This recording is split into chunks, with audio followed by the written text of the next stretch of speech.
Assalomu alaykum hurmatli Begimiz Tenochyanch kanalining obunachilari. Bugun mana oziqani ham berib bo'ldik. Tajribadan o'tdi. Shuni sizlarga ham intilish maqsadida bu videorolik qilyapman. Effekti juda yaxshi bo'ldi. Mana bu xo'sh, bu havuzdan keladigan beri kranik qo'ydik. Kranikning yonidan mana bu yana bitta kranikcha qo'ydik mayda, bu bochkadan oziqani. Bu nima degani? Keyin ikkinchisini ham aytib ketaylik. Mana bu chiqishda bu yerdan ham qo'ydik. Agar bizga suv kerak bo'lsa yoki trassada davleniya katta bo'lsa, bu qaytarib yana yamaga tushiraveradi. Suv kerak bo'lganda mana bu tomondan biz olamiz degan. Hop, bochkalarni ham to'ldirib olamiz. Shu maqsadda mana bu kranikni qo'ydik. Bu kranikni oziqani shu trassaga haydash uchun bu yerda tayyorlab olamiz. Mana birinchi oziqani hurmatli yangi qulpni boshlovchilar, har kim har xil metodda oziqa beradi. Mana biz ham bu yil buni A bochka, bu bochka deydi. Kalsiy nitratni отдельно bunga eritib oldik. Xo'sh, 13-40 13 ni bunga eritdik va mana fosfat, magniy sulfatni mana 3 ta oziqa mana ikkinchi bu bochkaga eritib oldik degan. Birinchi suv haydaganimizda trassaga qo'shdik. Birinchi A bochkani suvini haydab yubordik-da, tugagandan keyin ikkinchi bochkani ulaveramiz. Bu degani vaqtdan ekonom qilib oziqa berishdan undan foydalanamiz. Mana shu narsaga ancha qiynalgandik. Mana oxir buni o'zimizda tajribadan o'tkazdik. Vaqtni tejaydi va undan foydalanasiz. Endi bu yog'i mana hozir yarim soat ichida suvlab oziqa berib bo'ldik. Mana 8 so'tlik yerga. Afzallik tomonlari shu.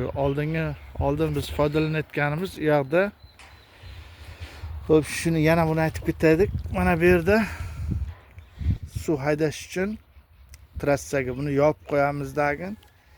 Ikkinchi tomonda bizda foydalanishga imkoniyat bor. Bu yoqda yer kachatkranda ulaymiz degan. Agar mana bu yerda suv bo'lmay qolsa bizga havuzda ikkinchi tomondan ham foydalanamiz. Hozir vaqtimiz borda shuni bu yil shu to'g'risida ish qildik, o'ylab mana shu narsani amalga oshirdik. Xo'p, buni biz ob-havo hozir bahorda namgarchilik baland bo'lgani uchun biz kamroq suv qo'ydik. Endi taxminan bir 5 tonnadir, balki 3 tonnadir. Men uni hali hisob kitobini qilganimiz yo'q, yangi bo'lgani uchun. Mana qulpinalarimizni holati 1-noyabr 2025-yil ekilgandi. Xo'sh, mana bu qulpinamiz holati qaynamagan. Endi qaynab kelyapti ichidan. Lekin hosillar tukkan mana.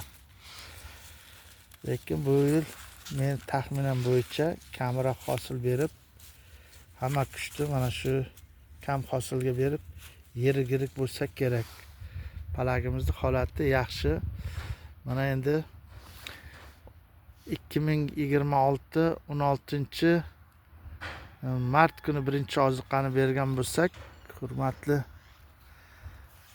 qulpina shaydolari, endi ikkinchi oziqani xudo xohlasa, xo'sh, kalsiy nitrat, magniy sulfat, kaliy nitrat bilan qo'shib mana bu A bochka, bu bochkaga yana bir haftada, bu 20-martlarga to'g'ri keladi, ikkinchi oziqani ham beramiz. Mana shu holatda ko'chatlarimiz holati yaxshi bo'lgani bilan hali past. Xo'sh, harakat qilamiz. Rosa kech ekdik bu yil. O'tlar ham chiqib qolibdi. To'g'rilab o'tlarni mana bu mayda hosillarni yirik qilish uchun biz bularni beryapmiz. Suvni kamroq beryapmiz. Nimaga deganda yog'ingarchilik hozir bizda ko'p bo'layapti. Yer rosa to'yingan, namgarchilik. Mana bu Aleksandra ko'chatimiz. Buni ko'chat ko'paytirish uchun olib kelganmiz. Mana bu ikkita agat ortib qo'ygandi. Yerimiz salafan agrovolokna yetmagancha salafan bilan ham ikkita agatga albanoni ekdik. Mana bular Florence ko'chatlarimiz. Florence ko'chatlarimiz yaxshi holatda.